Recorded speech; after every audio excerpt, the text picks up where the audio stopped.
A fault is a weakness, a defect, a fracture.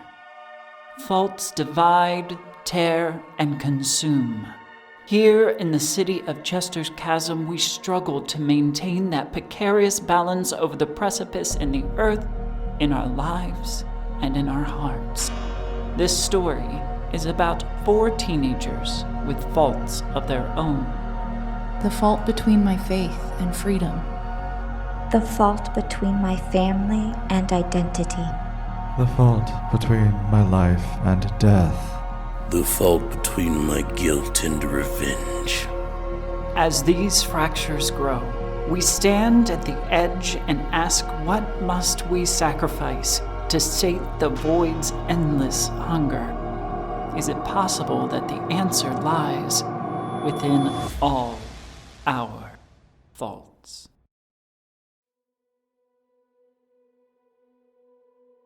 Greetings, and welcome to All Our Faults, a Monster Hearts 2 actual play podcast from the Tabletop Talespinners network. I am your hostess and MC, Mistress Winter. How are you? Doing well? Had something to eat today?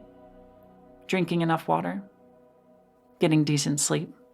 I hope all of the above for you.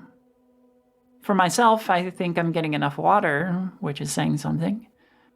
Before I forget, happy holidays.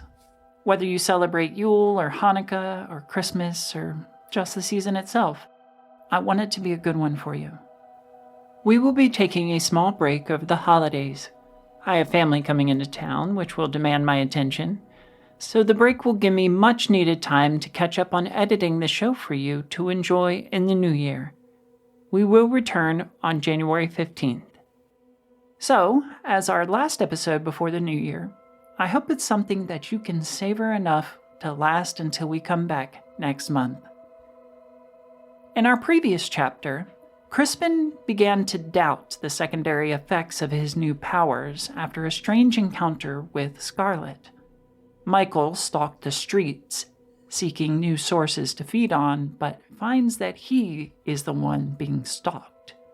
Saline panics when she learns her fairy mark is fading, causing the princess to run for the portal, desperate to open the way. Solomon came upon the fearful Saline and vowed to assist. Shoutouts and thank yous after the show. Chapter 22. Taking Asides. I'm gonna start sniffing the air. What are you looking for? That beast. Okay. Note for the MC, the hunter currently has 3 strings on me, just so you're aware. Good to know. Give me a dark, Solomon. Oh, lovely. This is gonna go phenomenal. That's a 6. You get to mark experience. You do. Yep. Failures get you an experience. You don't even get the faintest trace of a creature larger than you. I'll turn to Saline and I'll go, sorry, I can't find it. That's okay. It's not your job to do so. I don't think it's near right now. I usually know when it's near. Is that what's keeping you from going home? Home is in the Fae realm? Yeah, to your father. Well, currently I literally can't get through. I don't know what I did, and I used to be able to communicate with my father, but that connection's gone as well. He was attacked the last time I was there, and so he sent me back to the mortal realm early, and I haven't been back since. And he hasn't really told me what's going on. And then he found out that I'm being hunted. Well, I told him. We all kind of found out that I'm being hunted by something. And then the creature came after me. And then I accidentally closed the portal to the Fae realm. So I literally can't go back. I'll tell you what, I'll do my best to help you defend yourself against that creature. Frankly, I don't want it in my home anyway, so it's sort of a win-win. You get the I would say this very like focused or determined sort of attitude from him, because almost the entire time since you've met him, he's just been very like, not necessarily uncaring, but it's just kind of like, none of this is my business really. But after you said that you were cut off from your family, he got very, very into it. Then maybe we can help each other. I appreciate it. You don't owe me anything. No one should have to lose a parent. She'll kind of like nervously reach out towards you and just like lightly sort of take your hand, not fully, and just give it a gentle, reassuring, like we're both in this together squeeze before dropping it again and letting her hands fall to her sides. I think that's a good button for that scene. Next day at school. Slowly but surely, there is an uptick in the student body's energy, with the recent tragedies passing further and further away. The students are becoming more alive again. And presumably, with the help of Dr. Miller and Sarah Paisley, of all people, there seems to be, just more life among the people at school. 2 questions. Yes. How much time has passed between the night of Jacob's funeral / my vigil and today? I believe we said 2 weeks. Has anything been said about Bert? Yes, there is a missing persons report out for Bert, and I believe that the principal did make that announcement that Dr. Miller's there for grief counseling and for the loss of Jacob and Bert's disappearance. Okay, thank you. So he's gone but not forgotten. I have a quick question. Sure. In the 2 weeks since then, my human parents have not tried to contact me at all. Your stepdad has messaged you a couple of times checking in, but presumably you have wanted to remain at Powerline. Has my sister tried to talk to me ever at school? I guess a better question is, how does my sister react to me at school? Does she even acknowledge me? That's actually a very good question. I think I did mention this in one of our previous episodes, that Ella has fallen in hard with Sarah Paisley's group. We want to picture them as almost the mean girls. There hasn't been a lot of bullying on their part, just they're the pretty ones, they're the popular ones. And Ella's experienced a bit of a glow up. Her hair looks much nicer. She's putting a lot of more effort into skincare and makeup, and is falling into step with that beauty standard. And it has garnered her a lot of friends to varying degrees. So on one hand, she hasn't had a lot of space to give you. On the other one, it does kind of feel like she's avoiding you. I mean, the last time she and I talked, I gained the condition overbearing, so... Alright, cool. I'ma just let her rock then. I will respond to my stepfather, letting him know that I'm still safe and alive, but not really giving anything more than that. And that's all he really wants to know. I have a question. All right. How has Mummy Dearest been reacting to this brand new friend I've been dragging around with me everywhere I go? And how has William changed and reacted to not only sort of being attached to me, and some of it is basically ensorcelment, but still consensual, but also just becoming aware of supernatural stuff like a brick wall to the face over the last couple of weeks. I'm really curious about how William has changed and is reacting to all of this, and also how my mother is reacting to the presence of this boy, and if she's sussed out the intensity of the relationship, we'll say. You have returned home. My understanding was that you'd been crashing at Will's. I had been. I think at some point I have to or would have had to go back after I healed, especially out of like my desire to see my younger brother and also the knowledge that I need to face my mother at some point. And if we need to tackle that at some point, then we can hold that off, like me returning home until we want to. We're going to smooth this out a little bit. Okay. And say that Mom's been on a work trip and the nanny has been watching over Gideon. And just my father is utterly oblivious and not paying attention. Yes. Yep, he's too busy being a doctor and getting published. Great. But Mom is due back home any day now. Then I will at least have to get home to check in on Gideon, especially if it's just the nanny there. Of course. Yeah, okay. And Gideon, for his part, is just any 10-year-old.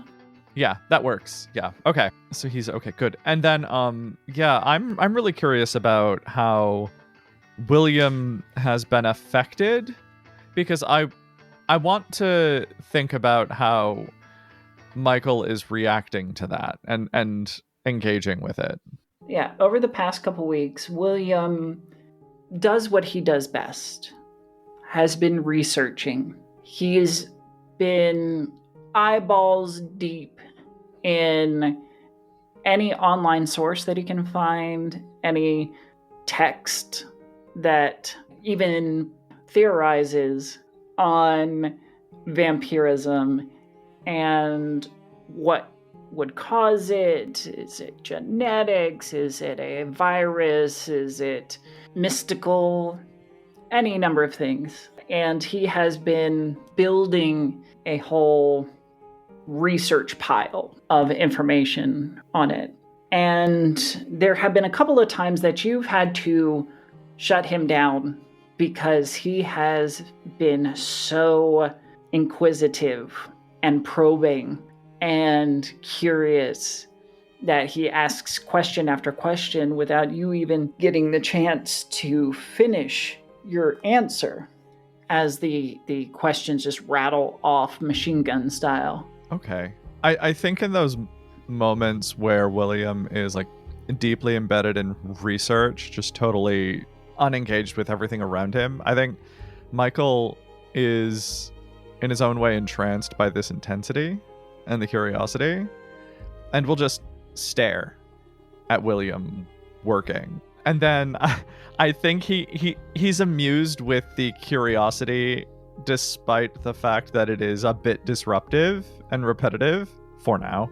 And I think those moments are like him like shushing William with like a finger on the lips and like making eye contact, like, no, not later. And like trying to redirect. Speaking of William, you are in homeroom, which I don't believe he's part of your homeroom class. No, I think he was in a different homeroom. We're in the same grade. Yeah. And we have some classes together, like science. You're in your homeroom the next morning, brooding in your usual manner, when you see a hand kind of come into view and lay a pamphlet on the desk in front of you. It is a pamphlet on STDs and using protection. Who handed this to me? It is a William standing over you, looking extremely bashful, but resolute. I figured that if you're going to continue your evening activities, you should at least be aware of the virulence and propensity of STDs, especially during such things as sex work. Huh. That is all I have to... Hold on. Let's... And I'm gonna just grab this pamphlet, grab him by the hand, walk out of the homeroom, go into the hallway. William, this is not the time. I mean, you may want to get checked already. I might want to get checked. It's important. William, yes, safety is important. I don't think it's a problem for me. I don't get sick. But yes, I will get tested if you want. Absolutely. It's smart. Well, you might not show symptoms or be virulent yourself, but you could be a carrier. Fair. And yes, so I will get tested. Also, I'm not having sex with them, dear. I don't let it get that far before I get what I need.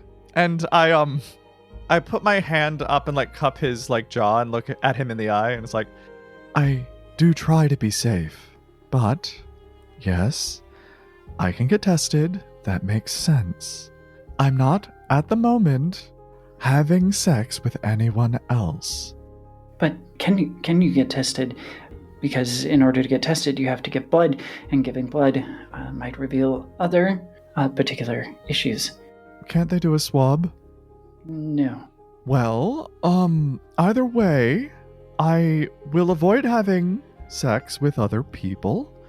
Monogamy, I can try it. And, if it pops up, condoms happen. Yeah, I'll make sure to keep some. How's that? That would be much preferable. Though, that does bring up a question. You're not going to get me pregnant, and I'm not going to get you pregnant. for the listening audience, I need you all to know that everyone on the call is dying right now, and it's hilarious. They're all beside themselves, just like silently on their muted mics, just doubled over. The confusion that racks his face is palpable. No, I did not think that was a possibility, though transmission of your vampirism could be a interesting experiment. But it hasn't happened yet. That's not what I was getting at. What are we? Right now, What am I to you? I really care about you. I don't know what to call this. What do you want? I understand, logically, rationally, that you need to sustain yourself, and that you may need a variety of options to feed from. But in terms of relationship, I would prefer that my first one be committed. Okay. The reason I drink from others is to avoid killing you. And I am grateful for that, I suppose. I don't want the hunger to overwhelm me and you. But, yes, I think I'd like that. There is a physical relief that relaxes some of the tension in his body, lowering it to just the normal anxiety that he has on a day-to-day. Oh, good. I'm happy for that. Though, is this something you want made public? I mean, I don't mind if people know. We should, get to homeroom, but, no, why would I mind? I understand that you have secrets that you need to keep, and I didn't know if this needed to be one of them. Michael will stroke his cheek gently and keep looking him in the eye and just go, You are not a thing I need to keep secret.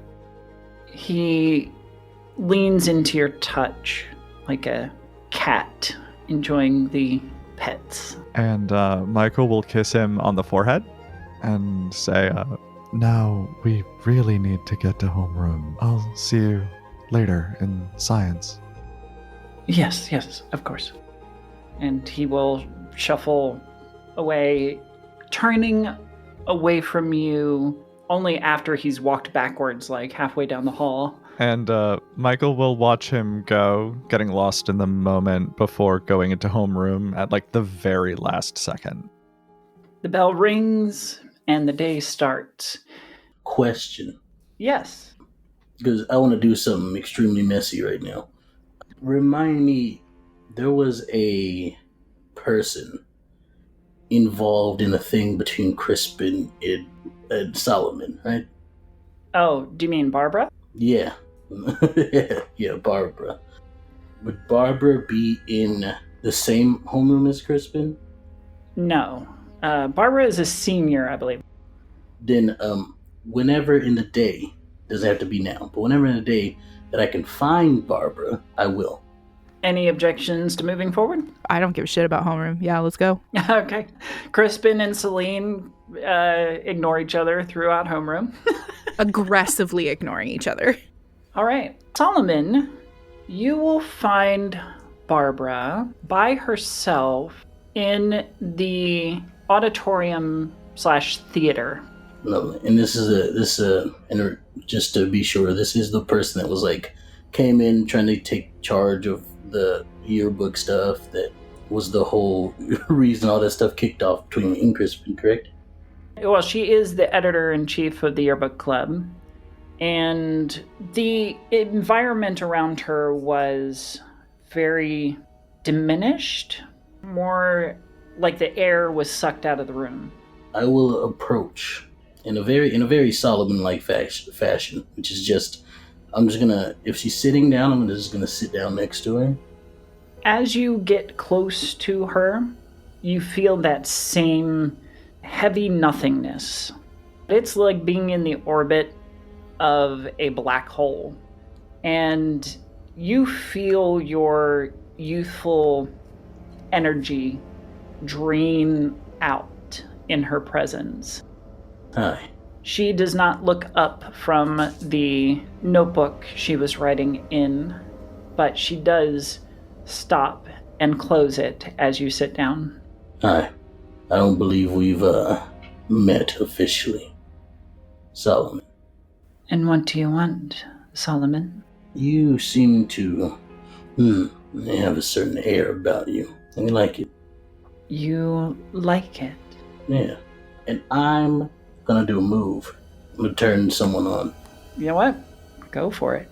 I just want to say that the last time I interacted with Barbara, I also tried to turn her on. And if Solomon is successful, I'm going to be very salty. It's gonna be great. I have a +2 to hot, so this is gonna be nice. It's a 9. 9. What is it that I can do for you, Solomon? I think the biggest thing I'd like is stop talking to Crispin.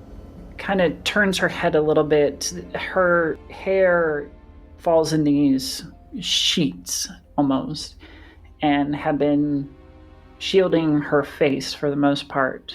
But you can see the slight tilt of her head as she gives you a bit more attention. Why do you wish us not to communicate? You see, Crispin seems like he's got a chip on his shoulder. I don't think it'd be good to keep him around. Someone like that, they'll blow up eventually. And I like you. You got a commanding presence, and I respect that. I just want to let you know that someone like that is never good to keep around.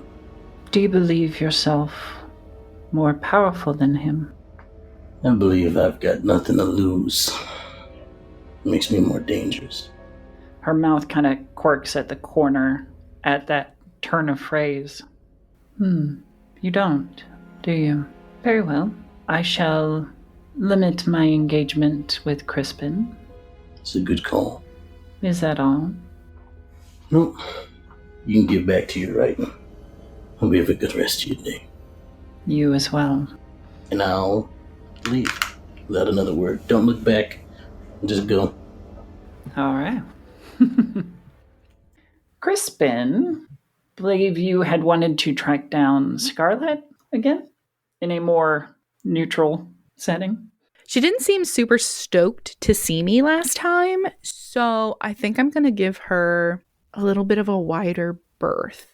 I think right now Crispin is going to school just because he's supposed to, but the bulk of his focus is happening in his free time when he's at home. I think he's been struggling to get time alone with Dr. Miller.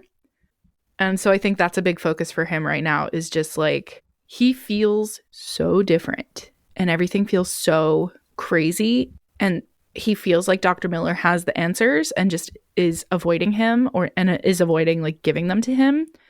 So that's where his like main focus is. Anything that happens at school feels secondary. Although I will say I would love to have some closure. I think something is needling at him. I would love to have some closure on the whole Deanna asking me to the dance thing. Deacon and Deanna are in the library during a free period when you come across them. Are they alone? There are some other students lingering among the book stacks, but they are at a table alone. Yes. I'm going to go up to them and I'm going to fully ignore Deacon.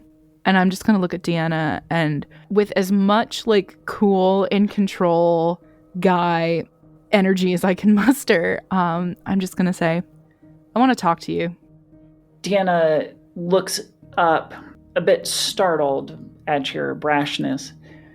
Deacon nearly leaps out of his chair and stands between you and Deanna.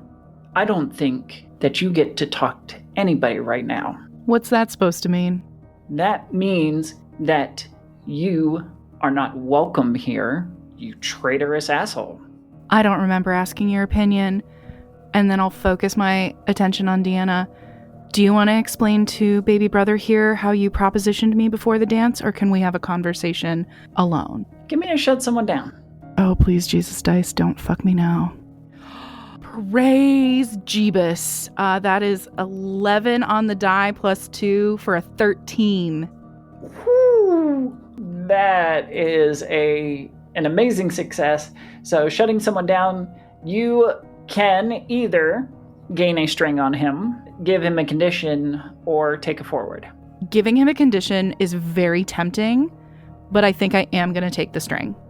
Okay. He stares flabbergasted and then like cranes his head around to look at Deanna, who now looks caught in the headlights.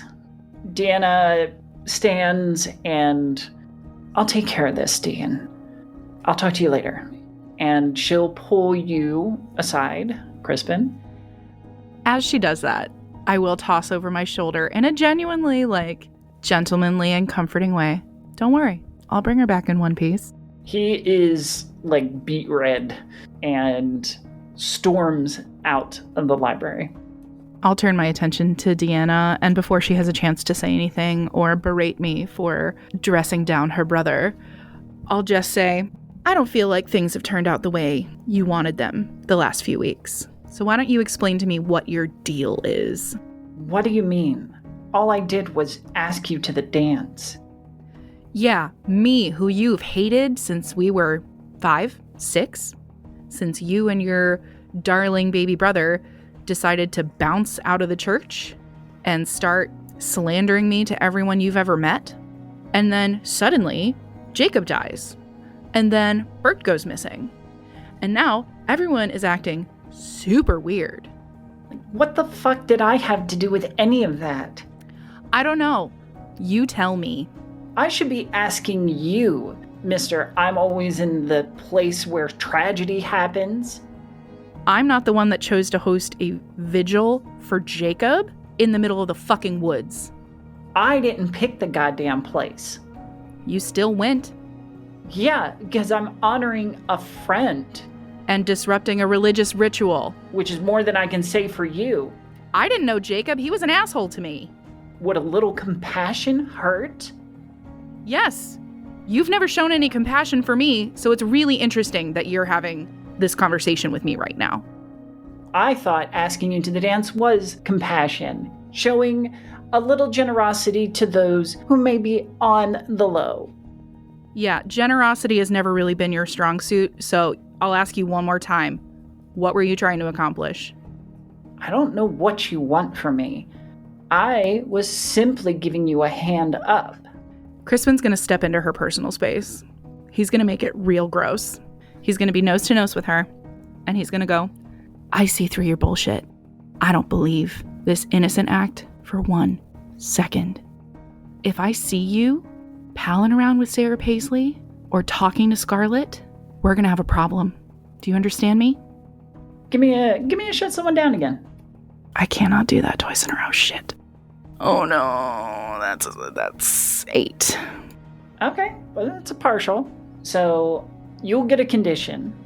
Okay. I'm collecting them. You can still take a string, give her a condition, or take it forward. I took the string on her brother, so I'll give her a condition. The condition I want to give her is on notice. Oh, I love that. I want her looking over her shoulder because in Crispin's mind, Deacon and Deanna have been his 2 biggest antagonists his whole life. And now everything is so fucking weird. He cannot fathom a world in which they are not involved in it. Especially with Deanna's whole, hey, let's go to the dance together. Like, his suspicion is that she was going to try to pull a Carrie, you know, if he understood that reference, and was going to try to, like, fuck with him at the dance. So he is on high alert. And he wants her to have the same feeling. Also, through this interaction, he has felt, I think, more powerless in the last 2 weeks than he has in his entire life, which is really saying something. Because at least when he was at home with his parents, like, he knew how that all functioned. And now being with Dr. Miller, things being so weird, Solomon being in the mix, like, he is extremely off balance in addition to feeling powerless. So being able to take this moment to, like, bully these 2 people who have been so shitty to him his entire life feels good. This is a win for him. And he's going to try to ride that energy into hopefully tracking down Dr. Miller tonight and getting answers. All right, I love it. The condition that you will get is oblivious. For your information, I would never hang out with that bitch Sarah. And by the way, she's dealing in some really shady shit, and I don't want any part of it. Second, did it ever occur to you that someone might actually be interested in your company, or maybe give you the chance to make a certain girl jealous to want to come back to you? So why don't you think about that next time? And she is going to walk away. That hurt Crispin's and my feelings. You just sniped straight through Crispin into my brain. That hurt my feelings. Oh no. Oh, yeah. Oh, yeah, that win feels a little less good now. Oh, that hurts. Oh no. Oh, Crispin, you stupid motherfucker. He had like 4 seconds of feeling real good about himself, and then immediately just got fucking pounded back into the ground. Cool. You know what? Deserved. Fair. Crispin is in his little bitch era. You are passing by the library when a flustered and angry Deanna burst out into the hall. She throws you a seething look before bolting down the hallway. All right, let's go be a nosy bitch. Deanna passed by Saline on her way out, leaving a cartoon trail of smoke behind her. Yeah. Yeah, that too. Yeah, no, Crispin is still fully like dealing with the emotional bitch slap of what Deanna just said to him, of like, maybe someone is actually interested in you, and maybe just you as a person, like realizing that she has been pulling the football out from in front of Charlie Brown and just like regretting all of his life decisions up till then. So yeah, he's very much like out of it. He probably has a solid 1,000-yard stare in a dark corner of the bookshelves. That's probably not too far from the door. But yeah, I don't think he is really cognizant of the world around him. I think he's very much in the fishbowl of his own mind of like, oh, I've made several huge miscalculations. Oopsie daisy. Whoopsie daisy. Gonna fight Crispin. Abby's gonna fight Crispin. Kat gives you her blessing. All right. Well, when I see Deanna come out and glare at me, I will definitely give her a look back of like the fuck did I do? Sorry for existing kind of look. And then I will just kind of look around to see if I can see anybody that might have pissed her off. Realize she came from the library. and I will step inside and look around to see if I can spot anyone who might have pissed her off. And I will freeze as my eyes land on our dear boy, Crispin. All Saline sees is Crispin just sort of like hard restarting after that interaction. And after a moment, I think he reaches into his pocket and pulls out his wallet. He's just staring into it. But if you were looking over his shoulder, it's a picture of the group of them from the kind of final meeting of yearbook last year. And it's the full group portrait, but he's trimmed it down to just be him, Michael, Saline, and Bert. And if you look at the picture, in the fully blown up like group portrait, it's not as noticeable. But when you really focus in on those four people, it's very clear that two of them are drawn to each other and the other two of them are drawn to each other. He just stares at it for a minute. And I think that off-balance feeling he's been experiencing just grows. Is there anyone else in the library in my immediate view, or is it kind of just now Crispin and I? Crispin is very obviously Deanna's malfunction. There are still a couple of other students in the library who are now like peeking around the book stacks to see what the commotion was, but they're not coming any nearer. I'll just kind of stand there and watch Crispin, and I am so angry at Crispin. And it is in a way that you're only angry at someone that you deeply care about, that you love. It's that just deep sense of betrayal, anger. But as I watch him, I see the distress in his face as well. And just, I can't help but feel bad for him. Those feelings for him are all still there. And so I will slowly approach Crispin, but I won't get too close. I'm probably standing a good 3 to 4 feet away from him. And just, I'm assuming you're the one that pissed off Deanna? Crispin will fully jump out of his skin. He's absolutely kind of in his own mind palace of like emotions. He will snap his wallet shut so fast and shove it back in his pocket, and he'll lock eyes with Saline, who he hasn't really spoken to since that morning after in the parking lot. Which I would like to note, Saline looks so much worse than she ever did before. Way more tired, way more gaunt looking. She looks like as if she's losing life, so to speak. She looks way worse than you've ever seen her look before. Yeah, that doesn't make me feel feelings at all. Crispin will lock eyes with Saline and just, yeah, well, you know, my entire existence is an affront to her. So there's that. And in the time it takes him to say that, he will take in Saline's gaunt, haggard appearance, and he will unconsciously take a big step toward her and just go, "Hey, are you all right? Have you been sleeping?" She'll like stare at him and then sigh really heavily. We don't have to do this. I shouldn't have even talked to you. I don't need you to pretend to care about me, Crispin. I'm not pretending. Don't say that. And he says that with way too much venom. Like he's pissed. I'll say whatever I want to you and mean it. What is going on? She'll take a step back, offended, and that anger is definitely coming back up.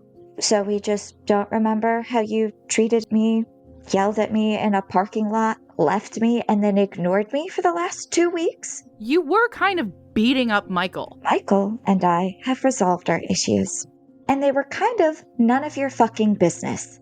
It is my business when you're beating on my friend and now you look like shit. What is going on? And you've never heard Crispin swear, ever. He's a sweet little cinnamon roll baby. So this is a wild change of attitude for him.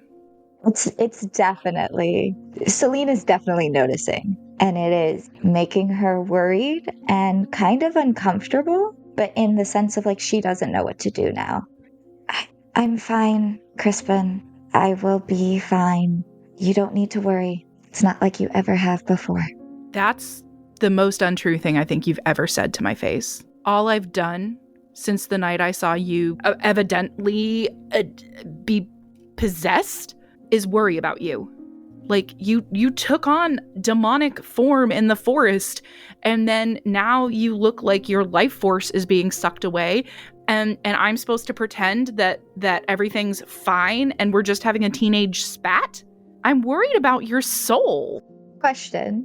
Do I know that Crispin saw, like, what happened in the forest? We were not far apart. I'm pretty sure you saw me see you. He definitely saw the thing with the portal. Okay. Saline will look around really panicked at him saying that and just keep your voice down. So you do remember something happened? Of course I remember something happened. I was fucking there. Saline, you have to come see Dr. Miller. You have to get this taken care of. Like, something is possessing you. Something is killing you, and it's my fault. Crispin, not everything is about you. Stop taking on the blame for everyone else. There are things going on that you don't understand, and they're far bigger than either of us.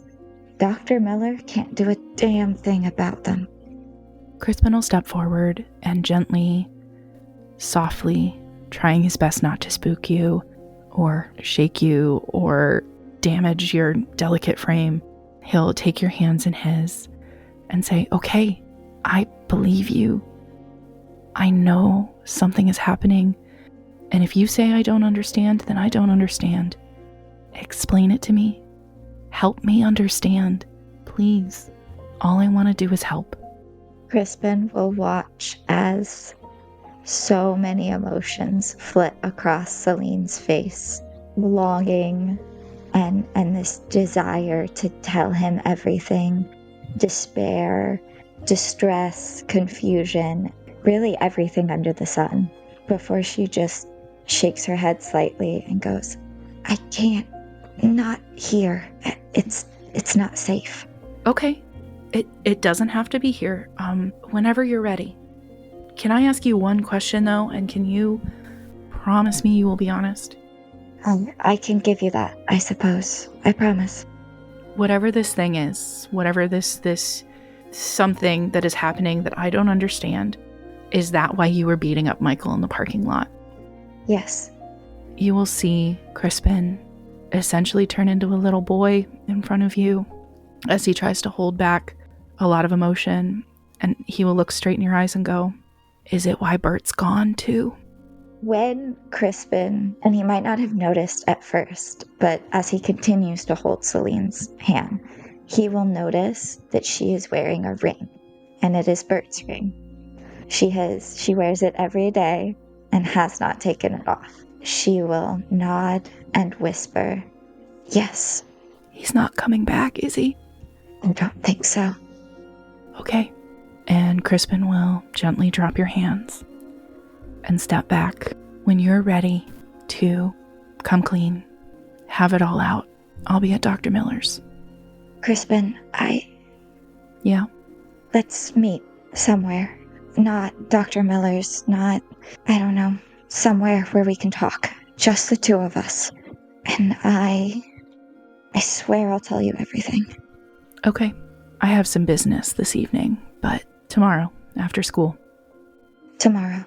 I'll see you there, princess. And I will turn and walk away.